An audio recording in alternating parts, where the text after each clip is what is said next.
Hello, thanks for tuning in and welcome to the pool party. I hope you can swim because we're definitely diving into the deep end with a huge splash of truth, facts, evidence, information, and proof. Swim. Say what you mean. It's talk about talking.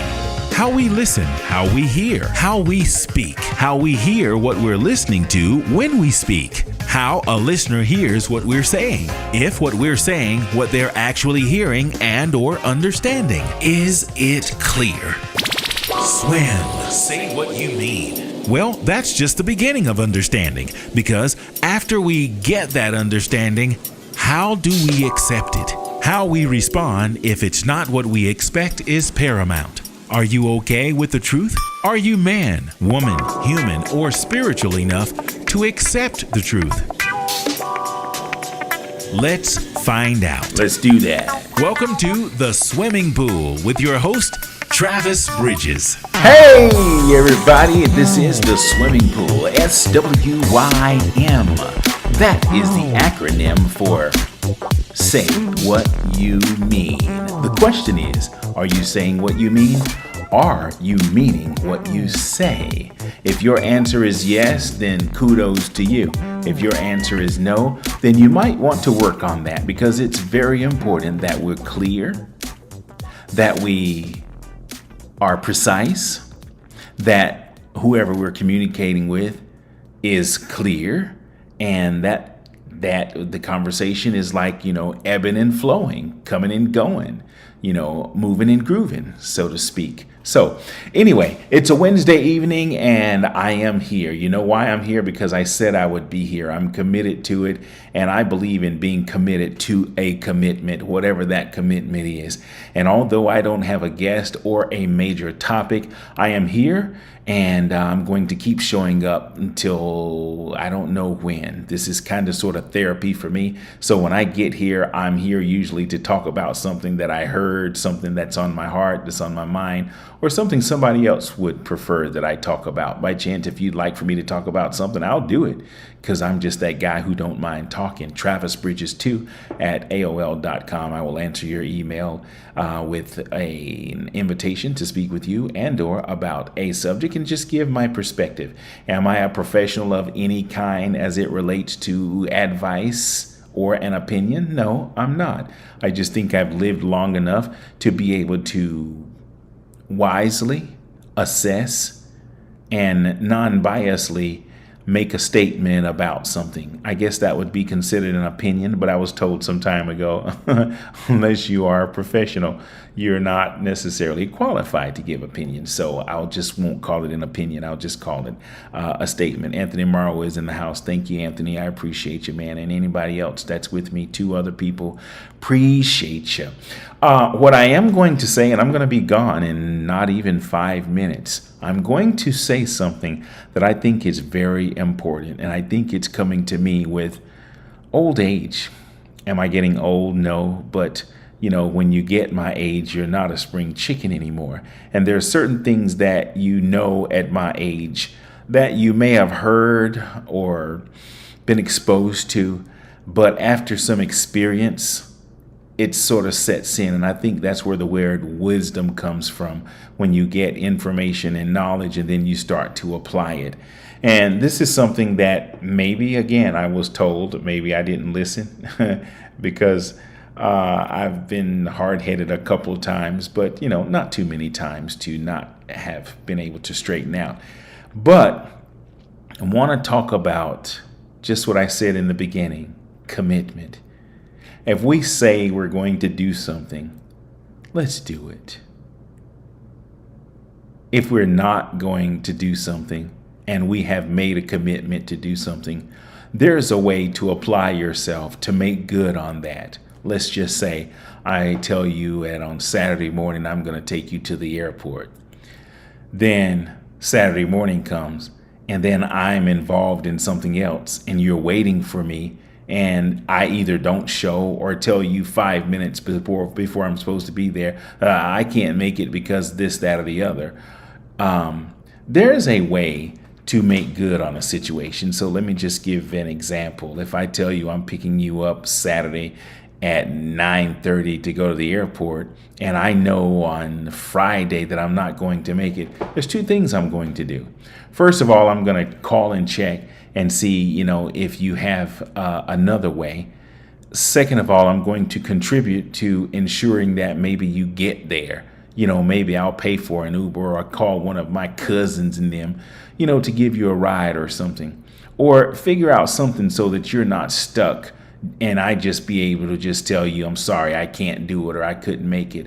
That's just not cool. Of course, things happen that are beyond our control. And I tell people all the time, the only reason I won't do something is if I'm dead or in the hospital. And that's the truth. My word means something to me. And when I say something, I don't feel good, not delivering that to other people, which brings me to my point. If I can do that for other people in other situations, and I'll say this about, even my own job as a musician, not once in all the years that I've even touched the saxophone, I've never been late to a gig. And it's not because, I'll knock on wood and thank God that, I've never had a situation that caused me to be late.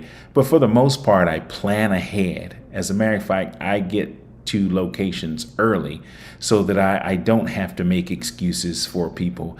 And it happens, there are some people who are just not accountable or reliable or considerate or even respectful. And you just can't depend on everybody to do what they say they're going to do. And it just happens. People will come up with all kinds of things, at the last minute. You're expecting something from them. They'll send you a text message and won't even call you. They'll just, do something kind of, I don't want to call it flaky, because people are grown adults and they're entitled to do what they want. But, if, you have business with someone or a friendship or relationship and people kind of go left on you, it's kind of weird. And you can't blame people because you don't know what people are going through, and you have to be considerate and respectful of emergencies for other people too. And that's not what I'm talking about. If something is totally out of your control, then by all means, there's your pass, take it.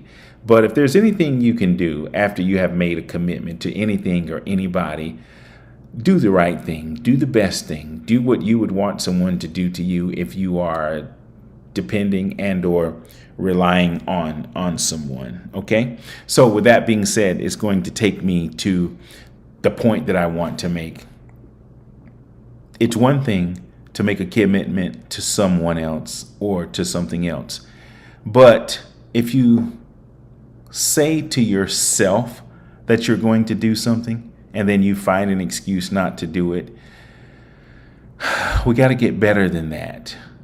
I remember a pastor telling me one time, I don't know if he told me, but maybe he told me, he was talking about how we are created in the image of God, our creator, the original creator of all things. And he said, the main thing that separates us from our creator is our commitment. According to the Bible, God says his word will pass away. The heaven and earth will pass away, but his word will be there forever. Meaning that, who he is and what he stands by, you can count on it. That's the difference between us. We will say something, or how's it go? We'll think something and not say it. We'll say something and not do it. Or we will start something and then won't finish it. If you look at all the characteristics of the original creator of all things, and according to, the Bible, everything that was said did come to pass, and everything that was promised came to pass. And, everything that he spoke, she spoke, came to pass. And we know that entity, that deity, as being supreme and not being able to lie or to come up with excuses, So if we can try to be a little more like that, maybe we'll be happy inside ourselves. But when we look into the mirror and we know we're not doing what we're supposed to be doing, as simple as, making our bed or grooming ourselves or, putting in work, exercise, or even eating right. And of course, I would be saying this at a time whenever I am, at least trying to do better. I've been talking about falling down 7 times and getting up 8. I've been on a roller coaster ride for a long time in a struggle with my health and fitness. I've always had the mind of health and fitness, but I didn't always have the discipline. When I'm on, I'm on. When I'm off, I'm really off.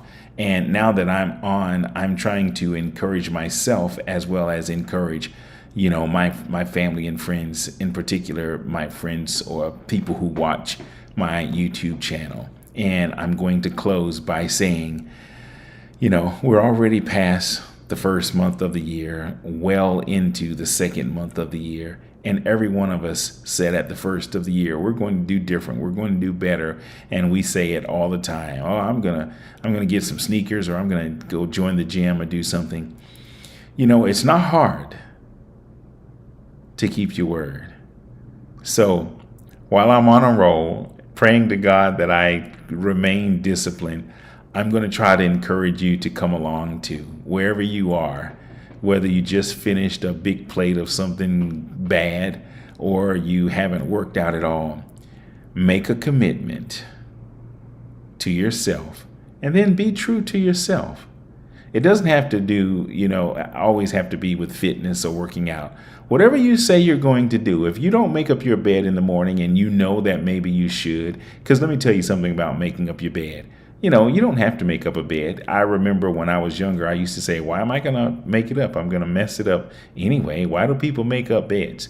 Well, you make up beds because it's a sense of order, and it's just one of those things that you do, and it has been proven when you have order and organization around you, things seem to go better. And there's not a person in the world that would go to a hotel and check in and pay their money and go up to a bed that's not freshly made up.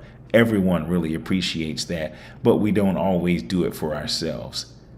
So I just use that as an example to say we need to do a little better with organizing things around us, starting with ourselves. And exercise and eating right, you are the only one that benefits from that. I'm the only one. If I go out and run a half mile or a mile or two, nobody benefits from that unless they get to rub their hand across my washboard stomach. Just kidding, being silly. But back to reality here. No one benefits from what we put in our mouths or what we do in terms of exercising or the fulfillment we get when we have a freshly made up bed and when our shoes are organized and our closet organized and our house is clean. There's not 100,000 dishes piled up to the ceiling when we start to create order. So with that being said, I'm just going to encourage us to think about the things around us that are basic. We don't have to set goals that are totally unreachable, but we can all do better. We can put our shoes away. We can organize our clothes in our closet. We can eat a little better, and we can get some kind of exercise in. Sitting down and standing up in a chair is some kind of exercise. So I'm going to encourage you to analyze your life, do an assessment of where you are. If you're happy and you got it going on, by all means, don't listen to me. I'm just a nobody trying to tell everybody about somebody who can bless and save anybody. So with that being said, make an assessment, whatever it is we need to do that's better, that will enhance our lives. Let's try to do that. Okay? Thank you for listening to me. Thank you for tuning in. Thank you for sharing my little message. I promise you it's going to get better. I'm still in transition mode here and there, and I'm excited about, good things that are happening. And I'm going to continue to show up every week because I said I would. Sometimes I'll have some good content, And sometimes maybe I won't, but the goal is to always have good content. And I see that day coming very soon. Anthony is with me. Nigel Joseph is in the house. What's up, Nige? How you doing, man? You would catch me on a night where I'm just running off at the mouth. How you doing, by the way? Are you working out? I remember last time I chatted with you, you told me you were hitting the gym. I hope that you are. And it's what I'm going to do. I'm going to reach out to you, buddy. I'm going to call you in just a few minutes. But with that being said, until next week, take real good care of yourself. Find somebody that you need to say, I love you to. And don't just say it, okay? But do it and mean it, okay? Good night. Have a wonderful rest of the week. Oh, by the way, I have a gig on Saturday, and I'm excited about that too. It's a pretty big gig. Got some other musicians that are going to hang out with me and some singers. It's going to be awesome. I've been practicing, and I'm ready. You hit the gym this morning, he said. Okay, that's awesome. Keep hitting it. So I'll tell you what I'm going to do. I'm going to challenge you to a push-up contest. And we'll do it, virtual between me and you. And then I'll tell my guest next week who did the most push-ups in the shortest amount of time. Okay? That's it. That's my challenge to you, Nige. All right. Good night, everybody. Have a wonderful rest of the week. Again, find somebody you need to say I love you to. Don't just say it, but mean it. Okay? And be accountable to other people and mainly to yourself. Good night. Love you. Mighty Horn Music. Smooth jazz, top 40, R&B, inspirationals, and more. Live from the Hollywood Home Studio. Like, share, subscribe. And thanks for tuning in. SWYM. Swim. Say what you mean. As much as this information is designed to bring awareness to how we listen, hear, and process, it is also a form of therapy. The little person inside of all of us needs to be heard. As adults, even listening to ourselves is a form of healing, strengthening, and growth. It's okay to speak, talk, express yourself, and be heard, even if you're the only listener. If our testimony does anything at all for anyone else, that makes the continued effort worth the time. Get the words out. You'll feel better, and that's a promise. Thanks for tuning in. We really appreciate it.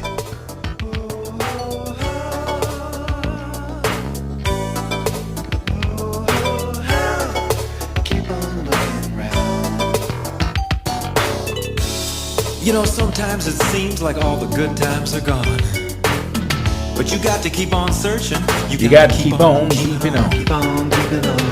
For example, take me standing right here today.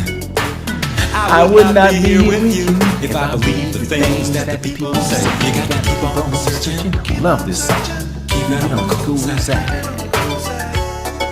Keep on looking around.